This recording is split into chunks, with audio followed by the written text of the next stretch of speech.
సహజానికి కర్త లేడు, కర్తకి సహజత్వం లేదు. విధానం తెలియటం పేరే జ్ఞానము అన్నారు. ఎరుకలో శబ్దాన్ని జీవుడు అన్నారు, ఎరుకలో నిశ్శబ్దాన్ని దైవం అన్నారు. బాగా నిద్రపోయానని చెప్పినా శబ్దంలో భాగమేది, నిద్రలో భాగం కాదు కదా. మూలాన్ని చూడండి అంటే అర్థం ఏంటంటే విధానాన్ని అర్థం చేసుకోండి అని. ధ్యానానికి నిశ్శబ్దం భూతం, ఆలోచనకి శబ్దం భూతం. ఎరుక లేని అనుభవం లేదు. అనుభవం ఎలా వ్యక్తమవుతుంది? ఒకానొక స్థూల పదార్థం ద్వారా వ్యక్తమవుతుంది. అంతే, అయిపోయింది ప్రాసెస్. విధానం అది. శబ్దాన్నితో నిశ్శబ్దాన్ని కనుక్కోలేరు, నిశ్శబ్దంతో శబ్దాన్ని గుర్తించవచ్చు. ఎరుకకి మరో ఇంద్రియ స్పర్శ లేకపోతే అది చిత్త ఏకాగ్రత. పరమాత్మకి ఆత్మకి తేడా, జీవుడికి తేడా. పరమాత్మది విశ్వమంతా చిత్త అయి ఉంది, తన కాని వస్తువే లేదు, పరిధి లేదు, అది అనంతం అన్నమాట. ఆ చిత్తులో విశ్వమంతా ఉంది. ఈ చిత్తులో మీ సమాచారం మాత్రమే, మీ ఇంద్రియాలు, మీ ఇంద్రియ అనుభవాలు, అదే దాన్నే వారు ఏమన్నారంటే సేకరించిన సమాచారము. బయటికి వస్తేనేమో ఉన్నది కనపడుతుంది, లోపలికి వెళితే జ్ఞాపకంలో మిగిలి ఉన్నది కనపడుతుంది. ఇంతేగా మనసు అంతవరకే వెళ్ళగలదు. స్వామి నమస్తే. స్వామి శ్రీ జిడ్డు కృష్ణమూర్తి గారు తమ మన జీవితాలనే గ్రంథంలో వ్యాపకాలనే చాప్టర్ని ఇలా వారు అంటున్నారు, సేకరించింది మిగిలి ఉన్నది ఎప్పటికీ అనంత నిశ్శబ్దాన్ని చేరుకోలేదు. విశ్లేషణ చెప్తున్నారు. నిశ్శబ్దం కలకి మనసు లోపలి వ్యాపకానికి అతీతమైంది, బాహటమైంది కానీ నిగూఢమైనది కానీ లోపలి మనసు ఎప్పుడూ గతశేషమే. ఆ గతశేషం నిశ్శబ్దాన్ని అనుభవం పొందలేదు. ఓం శ్రీ శివానంద గురుభ్యో నమః.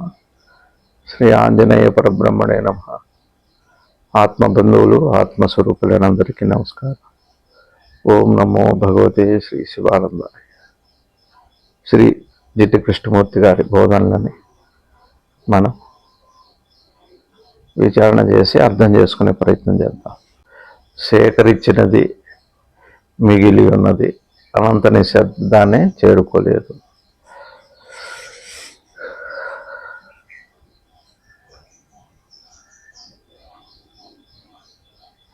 సేకరించినది అంటే ఇప్పటికే మన అంతఃచేతన మనం పెట్టుకున్న ముద్రలో, లేకపోతే వాటిని ఇంప్రెషన్స్ అంటాం, కండిషన్స్, తర్వాత అన్ని విషయాలు, అదిగాక అప్పటికే తెలిసిందైనా అనుభవించిందైనా చదివిందో ఏదో లోపలికి అంతఃచేతనలో అది చిత్తంగా మారుతుంది. సమాచారం అంటేనే యువతల బయట జీవితంలో భౌతిక జీవనానికి ఉపయోగపడేదని మనం చెప్పుకున్నాం.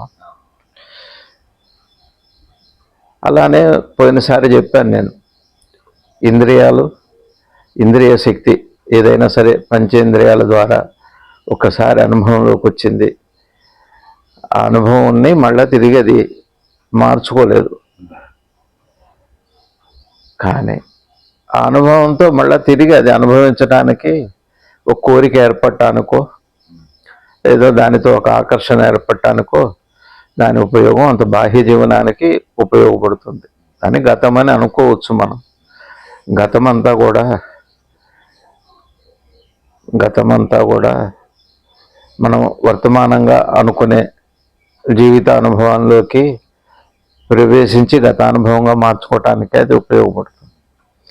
ఇకపోతే లోపల ఆ మౌనం అన్నది, ధ్యానం అన్నది, అది శుద్ధ ఎరుక. అది ఎరుక యొక్క పరిణామమే ఇవన్నీ. కానీ అది పరిణమించిన తర్వాతే మనం దీన్ని యువతల మనం బాహ్య అనుభవాలంగా మనం అనుభవమే అని అంటున్నాం. మనం అనుభవము అని అంటే ఎరుగబడుట అనే ప్రక్రియలోనే అనుభవం పూర్తి అయిపోయింది. అనుభవించటము అంటే అది అనుభవిస్తూ ఉండటం అంట. లేదా మన వర్తమాన జీవితంలో కూడా వర్తమాన క్షణంలో ఒకదాన్ని అనుభవిస్తూ ఉన్నప్పుడు ఉండే క్షణం అది కేవలం ఇంద్రియ శక్తులు మాత్రమే అవి. కానీ అది గతంగా మారినప్పుడు మనం దాన్ని అనుభవం అని మనం పేరు పెట్టాం, అనుభవం అని అనుకుంటున్నాం. అట్లాంటి అనుభవమే మళ్ళీ తిరిగి రావాలని కూడా ఈ అనుభవం కోరుకుంటాం. ఈ అనుభవం ఏం చేస్తుంది అంటే పదే పదే అనుభవాన్ని తిరిగి కోరుకుంటుంది. ఎందుకంటే మనకు అనుభవం యొక్క తాత్పర్యం ప్రస్తుతానికి అపార్థంగా మిగిలిన గతమే, అది వర్తమానం కాదు. వర్తమానం ఏమిటి? అనుభవిస్తూ ఉండటమే వర్తమానం అనే మాటకు అర్థం. అనుభవము అంటే గతించింది అని, అనుభవిస్తూ ఉండటం వర్తమానం. అనుభవిస్తూ ఉండటమేగా సృష్టి, స్థితి, లయం. అయితే మనం ఏమంటున్నామంటే ఒక రకంగా చెప్పాలంటే లయాన్ని అంటే గతాన్ని తిరిగి దాని అనుభవంగా మనం గుర్తుపడుతున్నాం. ఈ బాహ్యేంద్రియాలంతా కూడా గతానుభవాన్ని గుర్తుపడుతున్నది. అనుభవం ఎప్పుడో పూర్తయిపోయింది. శబ్దం మీ చెవుకు చేరి మీ మనసు గుర్తుపట్టే లోపే చెవి నుంచి మనసుకు చేరి మనసు దాన్ని ఆలోచించి గుర్తుపెడితే దాని అనుభవం అంటున్నాం. దేని అనుభవం అంట? మీ మనసుకు తెలిసిందాన్న, చెవు విన్నదాన్న? చెవు చేరక్కర్లేదా? మరి దాన్నే ఉందాం, దాన్నే ఉందాం. మీకు ఒక పెట్ట అరుపు వినపడింది మనసుక చెవుక? ఫస్ట్ చెవుకే వినపడుతుంది, అంటే బాహ్యేంద్రియానికి. ఆ తర్వాత ఏం చేస్తుంది? మనసు విశ్లేషిస్తుంది. మరి అది ఒక పక్షి అరుపు. ఏ పక్షి అంటే ఏదో పెట్టో నెమలో అంటాం. ఇక అదంతా మళ్ళా యువతల గతానుభవంలో భాగమే కదా. సరే, ఎప్పుడు మీరు వినని ఒక నెమలి అరుపుని మీరు గుర్తుపట్టగలరా? నెమలి అరుపుని విశ్లేషించగలరా? ఇప్పుడే సమీకరణ, సమీక్షణ రెండు మాటలు ఉన్నాయి. సమీకరణ ఒకటి, సమీక్షించటం ఒకటి. కాబట్టి చెవికి చేరిన తర్వాత అంటే ఇంద్రియ శక్తి తీసుకున్న తర్వాతనే మనసు దాన్ని గుర్తుపడుతుంది. ఇప్పుడు ఒక టీచరు ఒక పాఠం చెబుతున్నాడు, లెక్క చెబుతున్నప్పుడు ముందు ఏం చెబుతారు మాస్టర్ గారు? ముందు వినండి అంటారు. విన్న తర్వాత అర్థమైందా అని అంటారు. వినకుండానే అర్థమవుతుందా? ముందు వినాల్సిందే. విన్న తర్వాత అప్పుడు అర్థం చేసుకోవటం. వినటం ఒక ప్రక్రియ, అర్థం అవ్వటం ఒక ప్రక్రియ. ఇది కొద్దిగా గంభీరమైన విషయం, లోతైన విషయం. ఈ అర్థమైంది అన్నది ఏమిటి? మళ్ళీ తిరిగి దాన్ని లెక్కని మళ్ళీ తిరిగి చేయగలగటం, లేదా మళ్ళీ తిరిగి చెప్పగలగటం. లేకపోతే జీవితంలో ఇప్పుడు ధ్యానంలో ఒక విషయం మీతో చెప్పాలని, టెక్నిక్స్ లేవు ధ్యానానికి, చిట్కాలు లేవు. అంటే ప్రొసీజరే ఉంది. ఇప్పుడు ఇక్కడ ప్రొసీజర్ ఏమిటి చెప్పండి?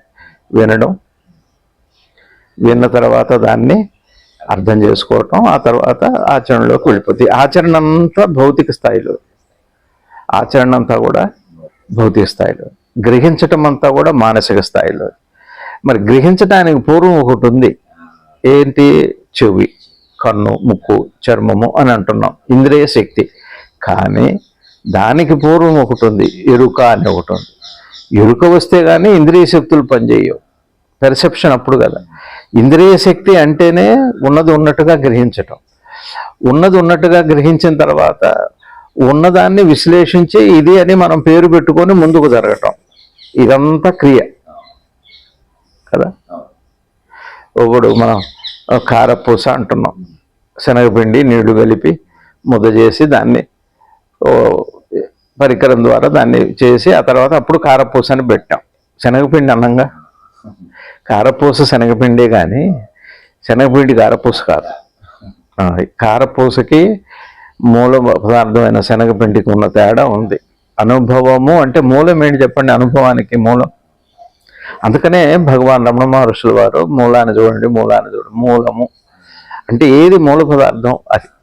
అన్నిటికీ మూలం ఎరుక, అన్నిటికీ ఎరుక తర్వాత పరిణామాలు ఇవన్నీ.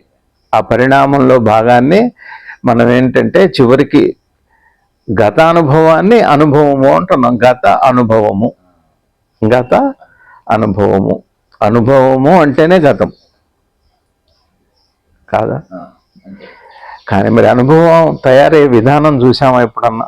ఒకవేళ గమనిస్తే ప్రాసెస్ లేదు. ప్రాసెస్కి ఏమైనా టెక్నిక్స్ ఉంటాయా? ఒక లెక్క ఉంది, ఇది ఈజీ మెథడ్, ఇది టెక్నిక్, ఇది అది. అట్లానే ఒక యంత్రం ఉంది, ఇంజనీరింగ్ ఉంటుంది, యంత్రానికి మెకానిజం ఉంటుంది. సహజంగా టెక్నిక్ ఉండదు.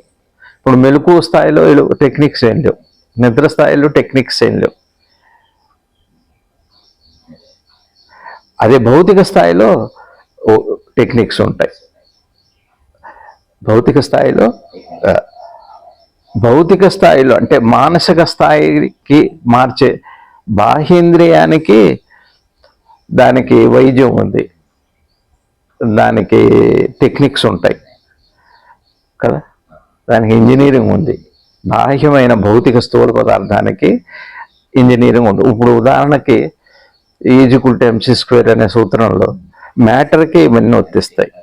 ఎనర్జీ లెవెల్లో ఏం లేదు. ఎనర్జీ మ్యాటర్ కాకుండా ఏం కనుక్కోరు. ఇప్పుడు మూలమేమి అని అంటే మూలాన్ని చూడండి అంటే అర్థం ఏంటంటే విధానాన్ని అర్థం చేసుకోండి అని. చూడటం అంటే విధానాన్ని. ఇప్పుడు మీరు చెప్పండి, మూలాన్ని చూడండి అంటే అర్థం ఏంటి? నేను విన్నాను ఎప్పుడు అంటున్నారు? ఎరుక ముందు ఎరుక ఉండి ఇంద్రియ శక్తి ద్వారా, అంటే లోపల అంతరేంద్రియాల ద్వారా, ముందు అంతరేంద్రియం సూక్ష్మంలోంచి స్థూలంలోకి వస్తుంది. ఆ తర్వాత చెవు వింటుంది.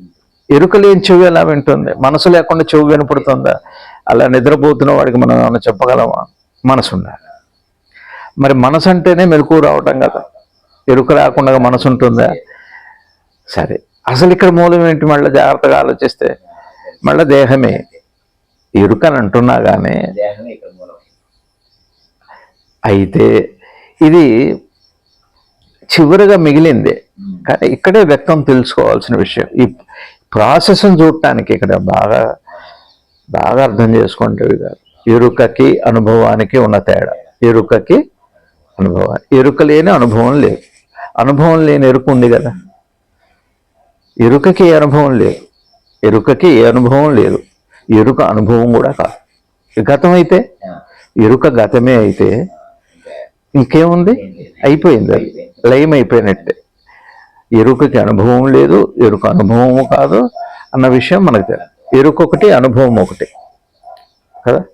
అనుభవము అంటే భౌతిక స్థాయి, కాబట్టి భౌతిక స్థాయిలో మళ్ళీ దానికి ఒక విధానం ఉంది. ఆ విధానం అంతా ఉంది. ఇప్పుడు ఉదాహరణకి పిల్లాడు కూడా కరెంటు పోయిందా అంటాడు, ఫ్యాన్ తిరగకపోతే. దేని చూసి చెప్పాడు కరెంటు పోయిందని? కరెంటు చూసి చెప్పలేదు, ఫ్యాన్ చూసే చెప్పాడు. ఇక్కడ ఫ్యాన్ని అర్థం చేసుకోవట్లేదు మనం, కరెంటుని మనం చూడలేము లోపలికి వెళ్ళి.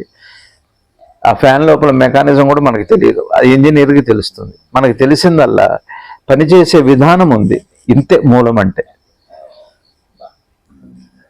విధానం అర్థమవటానికి విధానం చాలు.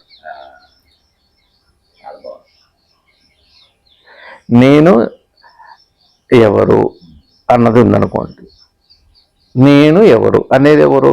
దేహం. ప్రశ్నించేది ఎవరు? మనసు. ఎట్లా ప్రశ్నిస్తుంది? దేహం ద్వారా ప్రశ్నిస్తుంది. మనసు వచ్చి దేహం ద్వారా ప్రశ్నిస్తుంది. ఇప్పుడు ప్రశ్న ఎవరిది? దేహాందా మనసుదా? రెండుదా? కలిపే కదా. ఇదేం చెప్పారు మీరు? విధానం చెప్పారా? ఏమన్నా అక్కడ టెక్నిక్స్, ఇంజనీరింగ్ ఏమన్నా చెప్పారా? విధానమే. విధానం తెలిస్తే దాన్ని జ్ఞానము అన్నారు. విధానం తెలియటం పేరే జ్ఞానము అన్నారు. అదే బయటకు వచ్చాక మళ్ళీ టెక్నిక్స్ ఉంటాయి. భౌతిక స్థాయిలో మీకు అన్ని చిట్కాలు ఉంటాయి.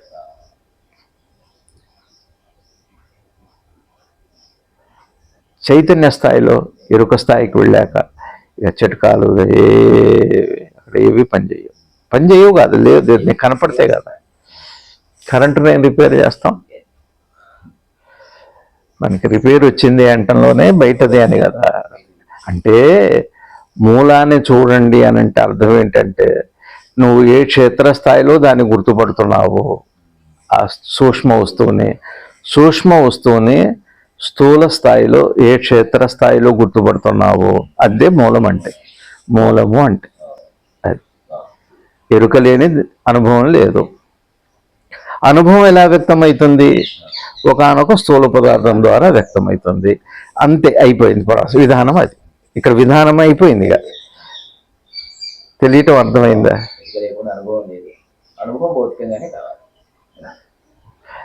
ఇదే శ్రీకృష్ణమూర్తి గారు చెబుతుంది ఏంటి అంటే సేకరించింది కానీ అంటే గతంగా మారింది, కానీ మిగిలి ఉన్నది అంటే జ్ఞాపకమే. మళ్ళీ అది కూడా మిగిలి ఉన్నది శబ్దమే, నిశ్శబ్దమే. చేరుకోలేదు అంటే అర్థం ఏంటి? ఇక్కడ చేరుకోలేదు అంటే అర్థం ఏంటి? శబ్దాన్నితో నిశ్శబ్దాన్ని కనుక్కోలేరు, నిశ్శబ్దంతో శబ్దాన్ని గుర్తించవచ్చు కదా. అలానే ఆలోచనగా మారిన మనసుతో మౌనం ఎలా తెలుస్తుంది? మౌనం అంటేనే ఆలోచన లేని స్థితి అని, కానీ మాట్లాడని స్థితి కాదు. బాహ్యమైన భౌతిక ఇంద్రియానికి సంబంధించిన విషయం కాదు అది. మాటకి నోటికి సంబంధించిన విషయం కాదు. మనసులో ఆలోచన లేకపోతే మౌనం. అప్పుడు ఏం తెలుస్తుంది? అదే నిన్న మనం కూడా చెప్పుకున్నాం కదా, చిత్త ఏకాగ్రత. చిత్తము ఏకాగ్రత అంటే ఎరుకకి మరో ఇంద్రియ స్పర్శ లేకపోతే అది చిత్త ఏకాగ్రత. ఇప్పుడు ఆలోచన అంటే ఏంటి చెప్పండి? తేలిగ్గా అర్థం చేసుకుంటే ఆలోచన అంటే ఎరుకకి ఒకానొక ఇంద్రియ అనుభవం. ఎరుకకి ఒకానొక ఇంద్రియానుభవమే ఆలోచన కాదా? మెలకు అంటే అది కాదు. ఏదో ఒక ఇంద్రియానుభవాన్ని మీరు, అది క్రియ, దాన్ని మానసిక క్రియ అన్నారు. మానసిక క్రియకి ఆలోచన అనే పేరు. ఇట్లా మనం అర్థం చేసుకునేటట్టయితే దాన్నే వేదాంత పరిభాషలో చిత్తము అన్నారు. చిత్తుకి ఒకానొక ప్రపంచానుభవం అయితే చిత్తం అవుతుంది. చిత్తమైంది, ఎరుక చిత్తయింది, ఎరుక చిత్తము కలిసి మనసు అయింది. చిత్ ప్రకాశము చిత్తమవటం అంటే ఏం లేదు, ప్రపంచంగా అంటే ఇంద్రియానుభవంగా మారితే దానికి చిత్తం అని పేరు. లేకపోతే చిత్తే. ఇప్పుడు మీరు ఏ శబ్దం విన్నారు? ఏం వినలేదుగా, ఎరుక మాత్రమే ఉంది.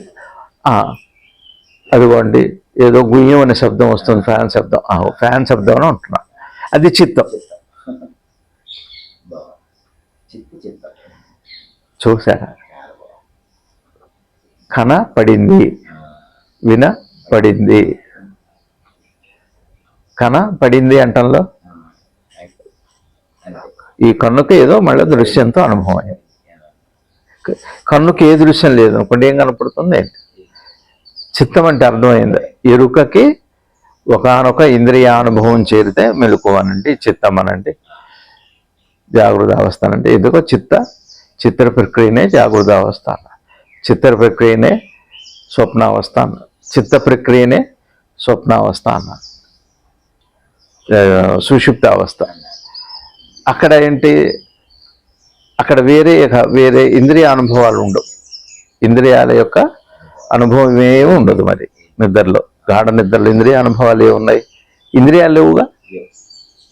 దీన్ని బట్టి అర్థమైందా? ఇంద్రియము ప్లస్ అనుభవము, ఇంద్రియ అనుభవము అంటేనే వేరేది.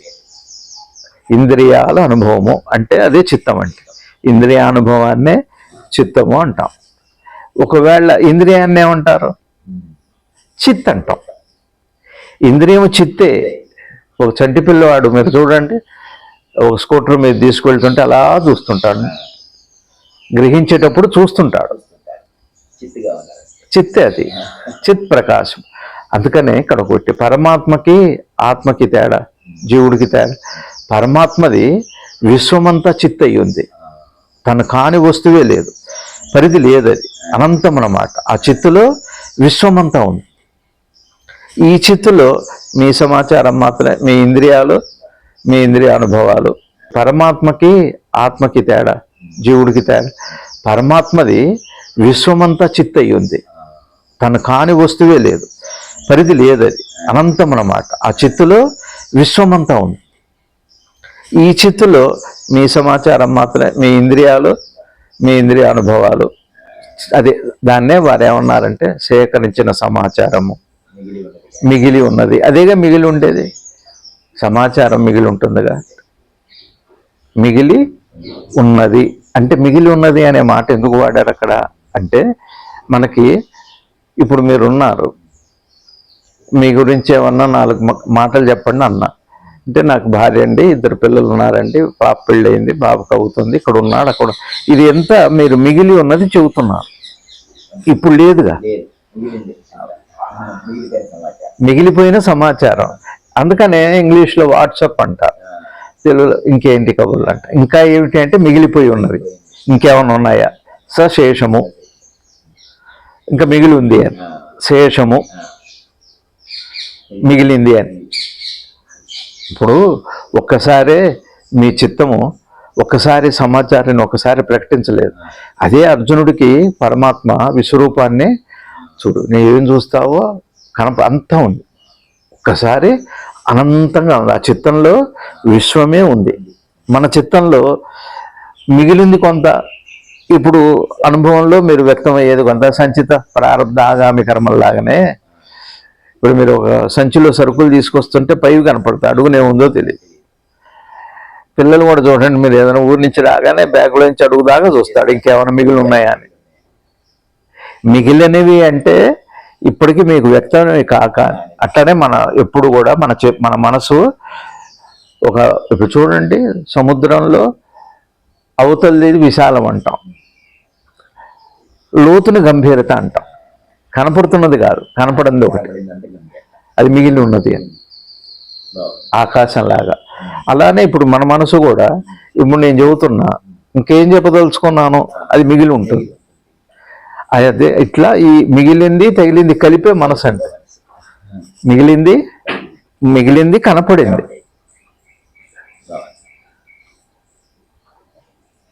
ఇంకేముంది మనసు అంటే? మనసుకి తాత్పర్యం ఏమిటి? మనసు అంటే అర్థం ఏమిటి అంటే, ఇప్పుడు వ్యక్తమవుతుంది, వ్యక్తం కాకుండా లోపల మిగిలి ఉన్నది. అడుగు గొడుగు అంటారే, పైది లోపల చేతన, అంతఃచేతన. ఇప్పుడు మీరున్నారు, ఇప్పుడు మిమ్మల్ని ఏది ఒక సబ్జెక్ట్ చెప్పండి అంటే సబ్జెక్ట్ చెబుతారు. మీరు మాట్లాడేప్పుడు సబ్జెక్ట్ చెబితే మీకు ఏది అడిగితే అది చెబుతారు. అదంతా ఒకసారి చెప్పలేరుగా. మీ గురించి మొత్తం చెప్పండి అంటే ఒక చెబుతా, ఒక్కొక్కటి చెబుతారు, మొత్తం చెప్పలేరు. ఇప్పుడు ఒకసారి బోరు కొడతారు, అన్ని నీళ్ళు తీయట్లా, కూర్చుని తీస్తారు చలమలో లాగా. మిగిలి ఉన్నవి కొన్ని, వచ్చేవి కొన్ని. దీన్ని మనసు. అలా కృష్ణమూర్తి గారు ఏమన్నారు, ఇంతవరకే దీంది. మనసు అంటే అర్థం ఏమిటి అంటే చిత్తము అంటే మనసు అన్న. జ్ఞాపకము అంటే అర్థం ఏమిటి? జ్ఞాపకము అంటే ఇప్పుడు వ్యక్తమైంది ప్లస్ లోపల ఇంతే మనసు అంటే. ఇది కాక ఇంకొకటి ఉంది, కొత్తగా నేను గ్రహించేది ఒకటి, అది వర్తమానానికి సంబంధం. మీరు ఇప్పుడు ఏదైనా కొత్తది అంటే, నూతనము అంటే గ్రహించేది అని, దాన్నేగా వర్తమానము అంటే కొత్తదేగా. ఇప్పుడు మీరు కళ్ళు మూసుకున్నారు, ధ్యానము అన్నారు, మీకు పదే వినపడింది, తెలిసిందే అనుకోండి, ధ్యానం ఎందుకు అవుతుంది? సేకరించిందే కనపడుతుంది, మిగిలి ఉన్నదే కనపడుతుంది. బయటికి వస్తేనేమో ఉన్నది కనపడుతుంది, లోపలికి వెళితే జ్ఞాపకంలో మిగిలి ఉన్నది కనపడుతుంది. ఇంతేగా మనసు అంతవరకే వెళ్ళగలదు. మనసు అంతవరకే దాని పరిధి. కానీ ఎరుక అట్లా కాదు. ఎరుకలో మిగిలినది ఉన్నది కూడా ఎరుకలో ఉంటుంది. ఎరుక వైపే చూడాలి, ఎరుకనే చూడాలి, ఎరుకగానే ఉండాలి. మీకు నిశ్శబ్దం తెలియాలంటే నిశ్శబ్దాన్నే ఉండాలి, ఇంకా శబ్దం ఉండదు. ఇదంతా శబ్దమే. ఇప్పుడు చూడండి, మీరు ఏదైనా మీ ఆలోచన శబ్దం కాకుండా చెప్పండి. ఆలోచన శబ్దం లేకుండా ఉండదుగా. సరే, పోనీ గతాన్ని కూడా శబ్దంగానే చూడాలి. గతం అంటేనే శబ్దం, వర్తమానం శబ్దం కాదే. నిశ్శబ్దంగా వినండి అంట. మీరు ఏదైనా వినాలన్నా నిశ్శబ్దమే కావాలి, నేర్చుకోవాలన్నా నిశ్శబ్దం కావాలి. లేకపోతే అనుభవం అనే ప్రక్రియ ఏర్పడదు. ఖాళీ లేకపోతే నిండిన కప్పుని ఎలా నింపుతారు? నిశ్శబ్దం ఉంటేనే నాకు అనుభవం సార్. ఇది మామూలుగా చూసినా కూడా నిశ్శబ్దము అంటే ఎరుక. ఇక్కడ శ్రీ కృష్ణమూర్తి గారు ఏం చేశారంటే మౌనం అన్న పదం వాడినా, నిశ్శబ్దం అన్న పదం వాడినా, ధ్యానం అన్న పదం వాడినా ఇది కాన్షియస్నెస్కి సంబంధించి, కాన్షియస్నెస్కి సంబంధించి అవేర్నెస్ అంటారు. అది వ్యక్తమైతే అవేర్నెస్ అంటారు. అది ఇక్కడ నిశ్శబ్దము అని అంటే ఎరుక అని అర్థం. అట్లా పదాన్ని మనం ఏం చేసుకోవాలి? ఇప్పుడు దాన్ని చదవండి మళ్ళా. నిశ్శబ్దం కలకి మనసు లోపలి వ్యాపకానికి అతీతం. ఎరుక కలకి ఎరుక ఎరుక కలకి కలకి మనసు లోపలి వ్యాపకానికి అతీతమై. ఎరుక కలకి లోపల వ్యాపకానికి అతీతమైనది. అతీతమైనది అంటే అతీతమైనది అంటే దాంతో తెలియబడదు అని, దానికే తెలియబడాల్సింది. ఇప్పుడు మీరు మాట్లాడుతుంటే నేను మాట్లాడతాను అనుకోండి, మీకు చేరుకోదు. అతీతం అంటే అర్థమైందా? సాధ్యం కాదు. మీరన్నా మౌనంగా ఉండాలి, నేనన్నా మాట్లాడాలి. అందాకెందుకు క్రాస్ టాకింగ్లో ఏది అందదు. చూడండి, నువ్వు ఊరుకోక అసలు ఊరుకుంటావా అంట. ఇక్కడ ఎరుక అని ఒక పదం పెట్టి ఈ మొత్తం పారాగ్రాఫ్ చదవండి, మీకు అర్థమవుతుంది. సేకరించింది మిగిలి ఉన్నది అంతా ఎరుకని చేరుకోలేదు. ఎరుక కలకి మనసు లోపలి వ్యాపకానికి అతీతమైంది. అతీతమైంది అంటే అర్థం ఏంటి? చూడండి, మీరు కళ ఒకవేళ మీకు ఎరుక లేకపోతే కళని చెప్పగలరా? మిగిలి ఉన్న జ్ఞాపకాన్ని ఎరుక లేకుండా చెప్పగలరా?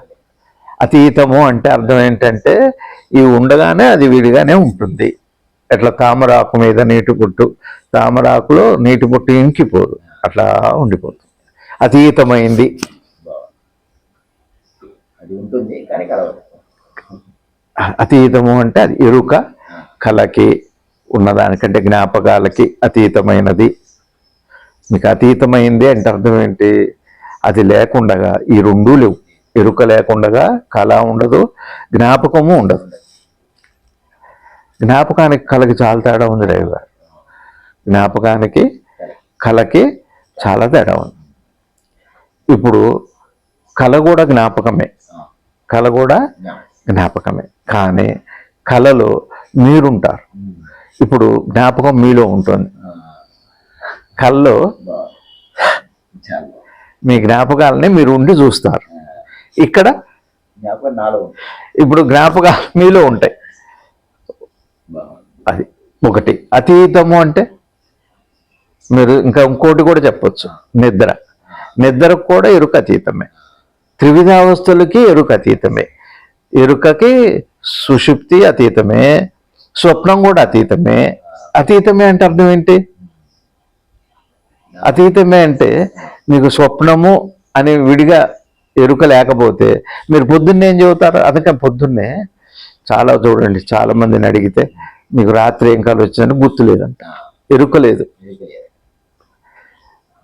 అక్కడ రికార్డు ఎరుక అనేది ఒకటి లేకపోతే స్వప్నం లేదు, ఎరుక అనేది లేకపోతే నిద్రపోయావా నువ్వు అంటే ఏం అదే తెలియట్లేదంట. తెలియకపోవటం వేరులేండి. అట్లానే జాగృతం, అలానే ఇప్పుడు జ్ఞాపకం, ఇదంతా జ్ఞాపకమే, ఎరుక. ఇప్పుడు చూడండి, మీ నాన్నగారి పేరేం పేరు? దీని పేరేంటి? జ్ఞాపకం. రామబ్రహ్మం గారు అన్న మీ నాన్నగారి పేరు జ్ఞాపకం. ఏది నుంచి చెప్పారు? ఎరుకతో. అతీతమా కాదా? ఎరుక లేదనుకోండి, మీరు నిద్రపోతున్నారు, ఎరుక లేదు. మీరు మీ నాన్నగారి పేరు అంటే చెప్పేది ఎవరు? ఎరుక ఉండాలి, జ్ఞాపకం పనిచేయాలి. ఎరుక ఉండాలి, స్వప్నం పనిచేయాలి. ఎరుక అతీతము అని అంటే, అతీతము అంటే ఎరుకని భిన్నంగా అవేవీ లేవు. ఎరుక ఉంటేనే అవి ఉంటాయి, కానీ ఎరుకకి దానికి ఏ సంబంధం లేదు. అయితే ఒకటి, మరి జ్ఞాపకం ఉండగా ఎరుకను చూడవచ్చా అదే ఒక ప్రశ్న. అందుకే ధ్యానం అంటే. ఇప్పుడు చూడండి, ఒక సముద్రం దగ్గరికి వెళ్తాం, లేకపోతే నది, అలలు వస్తున్నాయి, దాన్ని ఏమంటారు? నది. నదిలో ఏమి ఉన్నాయి? అల్లు ఉన్నాయి. ప్రశాంతత ఉంది. ఇందులో ఉంది ప్రశాంతత, నదిలో ఉంది. అల్లు ఎక్కడున్నాయి? ఎక్కడ? నదిలోనే అల్లు ఉన్నాయి. నదిలోనే సముద్రంలోనే ప్రశాంతత ఉంది. సముద్రంలోనే అల్లు ఉన్నాయి కదా. అలలు లేకుండా సముద్రాన్ని చూస్తారా? చూడలేరు. పోనీ అలలు సముద్రం అదే ఆ ప్రశాంతత సముద్రం లేకుండా చూస్తారా? సముద్రం ఉండగానే అలలు ఉన్నాయి, ప్రశాంతత ఉంది. దేంట్లో? సముద్రంలో కదా. ఇప్పుడు మీరు ఏం చేశారు? అలలు ఆపి చూడలేదు. అలలు ఆపి శుద్ధ ప్రశాంతతనే చూడలేరు. ఉంటేనే సముద్రం. అలానే ఇక్కడ తెలుసుకున్నారు. వాటిని ఏమి ఆపట్ల, ప్రక్రియలను ఏమీ ఆపట్ల, అలల్ని ఆపలేదు. ఇప్పుడు తెర మీద బొమ్మ, సినిమా హాల్లో తెర. మీరు ఒకసారి హాల్లోకి వెళ్ళాక తెర కనపడుతుంది, తర్వాత బొమ్మలు, అప్పుడు తెర కనపడదు. కానీ తెర లేకపోతే బొమ్మలు లేవని తెలుసుకోలేరా? ఇంతే జ్ఞానం అంటే, ప్రాసెస్ అంటే. ఆ టెక్నిక్ ఏం కాదు. ఇదేం టెక్నిక్ ఉంటుంది? ఏమండి బొమ్మ ఉండగానే తెర చూడండి అంటే ఏమైనా టెక్నిక్ ఉందంటే మీరు సాధ్యం కాదు అది. అట్లానే జ్ఞాపకం ఉండగా, జ్ఞాపకాలు ఆలోచనలు ఉండగా ఎరుకని ఉంటుంది అని తెలుసుకోవచ్చా? తెలుసుకోవచ్చు. ఇది మీకు అర్థమైందా? కనీసం మాటలోన అది శ్రీకృష్ణమూర్తి గారు చెప్పారు. అతీతము అంటే అది. ఇప్పుడు ఎరుక తెర మీద ఒక అగ్ని ప్రమాదం వచ్చింది. అగ్ని మరి తెర తగలబడలే, నీరు వచ్చింది తడవలేదు, పెద్ద తుఫాన్ వచ్చింది, సునామీ వచ్చింది, ఏం కాలేదు. ఇవన్నీ కూడా తెర మీదనే కనపడ్డాయి. అతీతంగా ఉందా లేదా? ఏ సంబంధం లేకుండా ఉంది. పని సంబంధంతోనూ ఉంది. ఇది తెలుసుకుంటే చాలు. మళ్ళీ దానికి టెక్నిక్స్ ఏం లేవు, ఉపాయాలు ఏం లేవు, షార్ట్ కట్స్ కూడా లేవు, మార్గాలు కూడా లేవు, విధానాలు లేవు. మీకు అర్థమవుతుందా? అట్లానే మీరు ఒక నదిని అలల్లా, దాని లోతు గంభీరత, నదిలో లోతుంది. దిగారా? లోతు లేకుండా చూసారా? లోతునే చేయలేరు మీరు. లోతునే చేయలేరు, లోతు లేకుండా చేయలేరు, అలలు ఆపలేరు. కానీ ఇవన్నీ ఉంటేనే నది అని తెలియటానికి. అట్లానే ఎరుకకి ఇవన్నీ ఉంటాయి. ఆ ఎరుకే స్వరూపం. మరి నేనెవరు ఇక్కడ? అయ్యెవరు అంటే అర్థం ఏమిటి అంటే, అలలాగితే బాగుంటుంది, నదిని చూస్తాను అనుకోవటం. ప్రశాంతంగా మొత్తం ఉంటే కానీ నది కనపడదు అనుకోవటం. అసాధ్యమైంది ఒక ప్రయత్నంతో. అట్లాంటిది లేదు అనే ఒక ఎంటిటీ వచ్చేసి ప్రయత్నపరుడు, కర్త.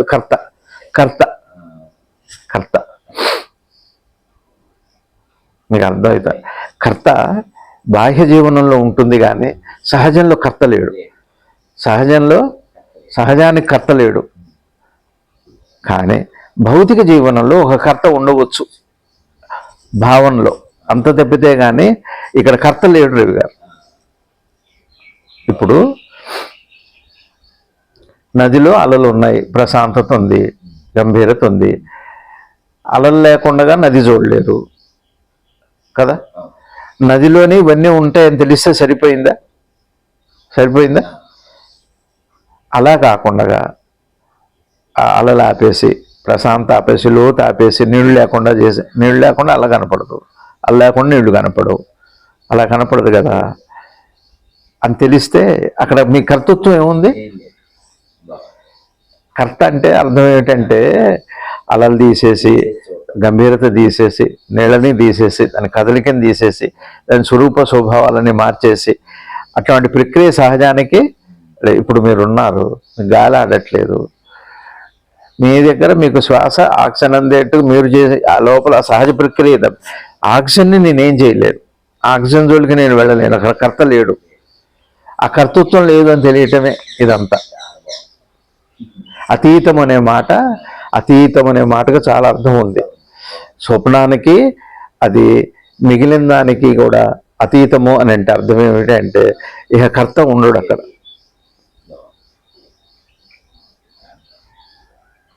మీరు ఆపలేరు దాన్ని. అందుకనే నిన్న నిసర్గదత్త మహారాజు కూడా, రాములు వారు వచ్చారు, కృష్ణుల వారు అనేక మంది వచ్చారు, అయినా చైతన్యాన్ని మార్చలేదు. చైతన్యాన్ని మారిస్తే అందుకే చాలా మంది అవుతారు, సృష్టిని ఆపొచ్చు కదా, ఎందుకు ఇంత చెడు పెట్టాలి, ఎందుకు ఇంత సృష్టి చేయాలి. అది సహజంలో కర్త లేడండి, సహజానికి కర్త లేడు.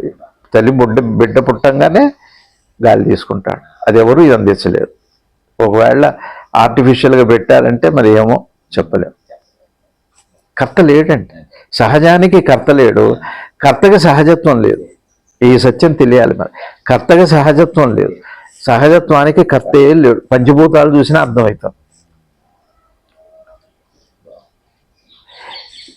ఇంద్రియ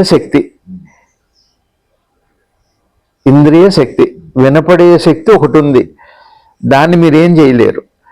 వినపడటానికి ఏదైనా తయారు చేయవచ్చు. సహజత్వానికి కర్త లేడు, కర్తకి సహజత్వమే లేదు. మీరు కర్తకి సహజత్వం ఎక్కడ ఉంది? ఒక చెవు మిషన్ ఉంది, చెవు మిషన్కి మీ దగ్గర వినపడేటట్టు ఉంటేనే అది వినపడేటట్టు చేస్తుంది. అసలు వినటమే లేకపోతే శవానికి ఏమి చెవు మిషన్ పెడతారా? శవానికి కళ్ళజోడు పెడతారా? శవానికి వెంటిలేటర్ పెట్టినా మహా అయితే ఐస్ బాక్స్లో పెడతారంతే. మీకు అర్థమవుతుంది. ఒక్కటే రవి గారు, కళ వచ్చిందంటే అది కళ, నిద్ర అయితే కళ. అలానే ఆలోచన అంటేనే గతం కాక ఇంకోటి ఉండదు. ధ్యానము అంటేనే వర్తమానం కాక మరొకటి ఉండదు. అక్కడ మౌనమే ఉంటుంది. ఎరుకలో ఏదున్నా అది ఎరుగుబడుటలో భాగమే కానీ శుద్ధ ఎరుకైతే కాదు. అయితే ఎరుక ఉండగానే ఎరుగుబడుట ఉంటుంది అని ఎరిగితే చాలు. ఇంతటితో ఈ ధ్యాన ప్రయత్నం ఒక దశకి చేరినట్టు. అంతేగా ఏం లేదు. ఎరుకలోనే ఎరుగుబడుట ఉంటుంది కానీ ఎరుగుబడుటలో ఎరుకని నియంత్రించుట సాధ్యం కాదు. ఎరుకని ఏ విధంగా నియంత్రించుట కానీ, ఎట్లాంటి కర్తృత్వం కానీ నియంతృత్వం కానీ ఎరుగుబడుటకి ఉండదు. మీకు ఇప్పుడు నా మాటను నేను ఆపగలను, మీకు వినపడే అనంత నిశ్శబ్దాన్ని నేనేం చేయలేను. మీకు అర్థమవుతుంది. ఎరుకలోనే ఎరుగుబడుట ఉంటుంది కానీ ఎరుగుబడుట అనే ప్రక్రియ ఎరుకని ఏ విధంగా చేరుకోలేదు కాదు.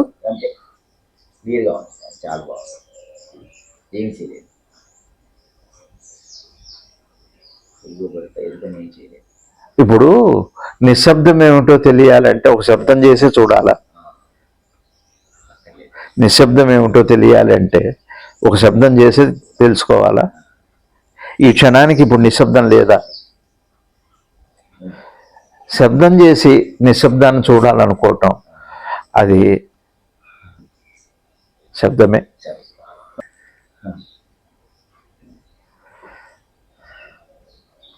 ఇప్పుడు మనకేం కావాలి? ధ్యానం కావాలి, అనుభవం పొందటం కావాలి. అసలు ఒక మాట చెప్పనా, గతమంతా కలిపి నేనైంది కదా. ఒకవేళ నేను లేని గతము ఉండదు, గతం లేని నేను ఉండవచ్చు. గతం లేకుండా నేను నిద్రలో ఉందిగా, నిద్రలో గతం లేకుండా నేనే ఉంది. స్వగతం లేదు, గతం లేదు. గాఢ నిద్రలో గతమే లేదు, ఏది లేదుగా, శబ్దమే లేదు. అట్లానే అనుభవం పొందలేదు. ఇప్పుడు నేనే ఏంటి చెప్పండి? ఆలోచన అంటే ఏంటి చెప్పండి? జాగృతం అంటే ఏంటి చెప్పండి? మీరు ఒక తెర మీద చిత్రాన్ని చూస్తూ తెరను చూడగలరా? మీరు తెరను చూడాలంటే ఏం చేయాలి? ఒక ప్లెయిన్ క్యాన్వాస్ని చూడాలంటే ప్లెయిన్ క్యాన్వాస్నే చూడాలి. మీరు చిత్రం వేశారు, చిత్రం వెనక క్యాన్వాస్ లేదా? తెలుసుకోండి అంతే. అంతే. ఇక చిత్రంతో కలిపి క్యాన్వాస్ని మీరు ఆ పైన తెరలటి కాగితాన్ని మీరు చూడలేరు. అది ఇక్కడ మీరు చెప్పే ఇది తెలుసుకోండి. ముందు తెలుసుకుంటే ఏమవుతుంది అంటే ధ్యానం చేయాలి, ధ్యానాన్ని సంపాదించాలి, ఎరుకను తెలుసుకోవాలి, నిశ్శబ్దాన్ని తెలుసుకోవాలి, మౌనాన్ని తెలుసుకోవాలి అనే ఒక కర్త పోతాడు. అప్పుడు నిశ్శబ్దం అవుతుంది. అట్లా సాధ్యమే కానీ ఇది ఉండగా సాధ్యం కాదు. ఈ ప్రయత్నం ఉండగా అది సాధ్యం కాదు. అదంటే ఇది కొనసాగుతుంటాం. తెలుసుకోవడం ద్వారా కర్తపోతాడు. కర్తపోతే నిశ్శబ్దం ఏముంటుంది. చాలా బాగుంది. ఉన్న పడంగా నేను కనుక్కోలేదు. కనుక్కుంటున్నారంటే ఇదే ఉంది. కనుక్కోవటం అంటేనే దీని కొనసాగింపు ఇంతే. దీని కొనసాగింపే ఆలోచనే దీని భూతం. ఆలోచనే ధ్యానానికి నిశ్శబ్దం భూతం, ఆలోచనకి శబ్దం భూతం. అది మీరు ఎంత ఆలోచించినా అది శబ్దంలో భాగమే, నిశ్శబ్దం అయితే కాదు. అంతే. ఇది ఈ సత్యం తెలియాలి మనకి. తెర మీద పేర్లు పడ్డా ఇక తెర కనపడదు మీకు. దాని స్వరూప స్వభావాలు మారిపోతాయి. దాన్నే జీవుడు అంటున్నాడు. ఇప్పుడు ఇక్కడ ఏం లేదు రవి గారు, ఒకటే మాట. ఎరుకలో శబ్దాన్ని జీవుడు అన్నారు, ఎరుకలో నిశ్శబ్దాన్ని దైవం అన్నారు, ఎరుకలో నిశ్శబ్దాన్ని దైవము అన్నారు, ఎరుకలో శబ్దాన్ని జీవుడు అన్నారు. జీవుడు అవ్వాలంటే ఖచ్చితంగా శబ్దం ఉండాల్సిందే. అయిందా? ఎరుకలో శబ్దము జీవుడైనప్పుడు ఇక శబ్దం ఉన్నంతసేపు జీవుడు ఉన్నట్టే, అంతే. ఇక దేవుడు కాలేదు. కాబట్టి ఎరుకలో శబ్దమే జాగృతావస్థ, ఎరుకలో శబ్దమే గతము, ఎరుకలో శబ్దమే గతము, ఎరుకలో శబ్దమే త్రివిధావస్థలు. జాగకుడు, స్వప్న, సుషుప్తులు, ఎరుకలో. ఇప్పుడు మీరు రాత్రి బాగా నిద్రపోయానని చెప్పినా శబ్దంలో భాగమే, నిద్రలో భాగం కాదు కదా. కాబట్టి ఎరుకలో శబ్దమే అవస్థాత్రయము.